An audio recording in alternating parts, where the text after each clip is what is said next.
seeing Knight-Hennessy, I thought to myself, this almost seems too good to be true. And it's also something that I probably wouldn't get accepted into.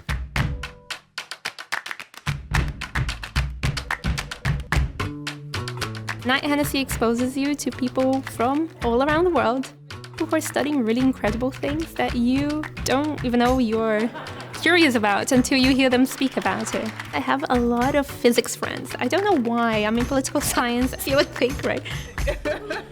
When I first came to Knight-Hennessy, it became clear that every problem that was facing the world today, someone in Knight-Hennessy is deeply passionate about and currently working on. It's a really powerful energy to be surrounded by. They would have like a problem-solving session. One of our goals in designing Knight-Hennessy was to try to build an educational environment where people can grow into leaders that will be multidimensional, that will be able to collaborate with others across different boundaries, because that's what's going to be necessary to get the kind of change that we need. And there's a lot that is shared across like psychiatric illness. Knight-Hennessy Scholars is a multicultural, multidisciplinary graduate fellowship program. I am really interested in the intersection between addiction neuroscience and the environment. Here, those with cocaine use disorder. Yeah. What happens when someone can experience a lifetime of poverty or racism, how that comorbidly impacts brain function. There's clearly something missing from the research to actually translating to individuals in the real world. What really made Stanford stand out was that they have an entire policy-driven focus here towards addiction. Stanford was the only place that I saw this. And I have yet to find such deep community outside of Knight-Hennessy. Coming here for lunch, I really believe that I could go up to any table and have a great conversation with people. I feel really at home in this space. I really admire that about your research. You're very good at connecting these seemingly unrelated disciplines. I had actually first met Henna and Sanaa at Immersion Weekend, and we quickly became friends there. However, this is like network analysis and like the social sciences. Yes, exactly. I love that. Exactly. When we are thinking about how best to help people who struggle with addiction, I know that I cannot do this alone, and so I'm really grateful to have colleagues in sociology and public health and medicine and even business and think about it from different lenses. That in and of itself makes science better, it makes my research better, it makes me better as a human being. The friendships that you develop while being here, it opens up a whole world of opportunities. Growing up in Ghana, when I was 6 years old, my cousin and I both developed cholera. Our families took us to a nearby clinic. There was no room available, and very unfortunately, my cousin passed away. The need for better healthcare access is something that I've been driven by for pretty much all of my life. I came into Stanford to first pursue the medical degree. Having Knight-Hennessy as one of the first facilitators of social interactions to meet people who care genuinely about the work they're doing, it truly is a special place. My roommate, Judalawa, was also going through the medical program and had also been accepted into Knight-Hennessy. I'm concerned it might be an AVF. No P-waves, yeah. He had done some work in refugee camps before coming to Stanford. My background included doing some voluntary healthcare work in Peru and also in Ghana.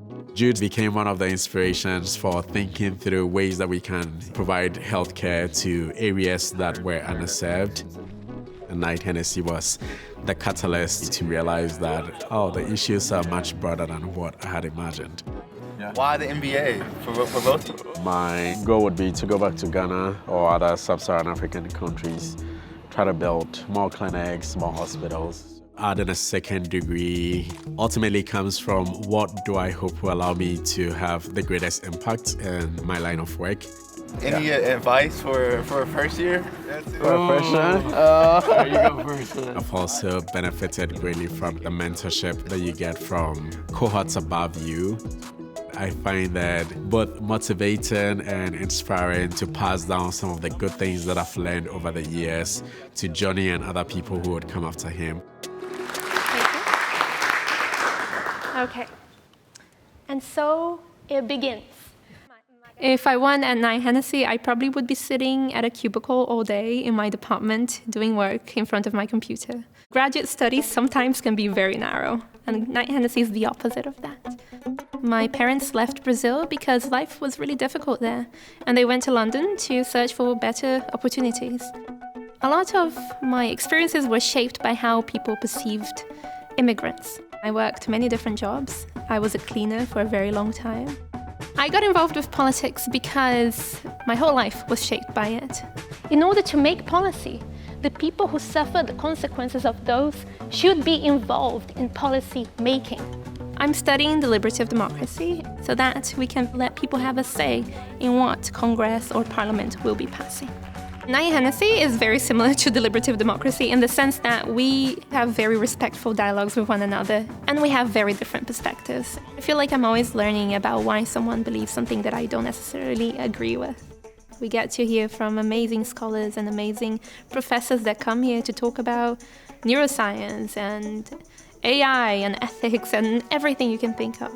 But also we go to retreats and being able to learn about different things at all times without being restricted to what I study is really cool. There are many frameworks for policy decision making. I'm in a class called Policy Change Studio for my master's program in international policy. My advisor is Frank Fukuyama. He's a wonderful political scientist. And 5 other Knight-Hennessy scholars are in that class.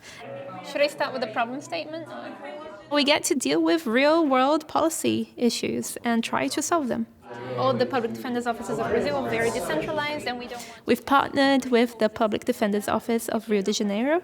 We're trying to think about a governance system for the use of AI in public defender's offices in Brazil. How can you use AI in a way that doesn't hurt citizens? Catalyst, yeah. Okay.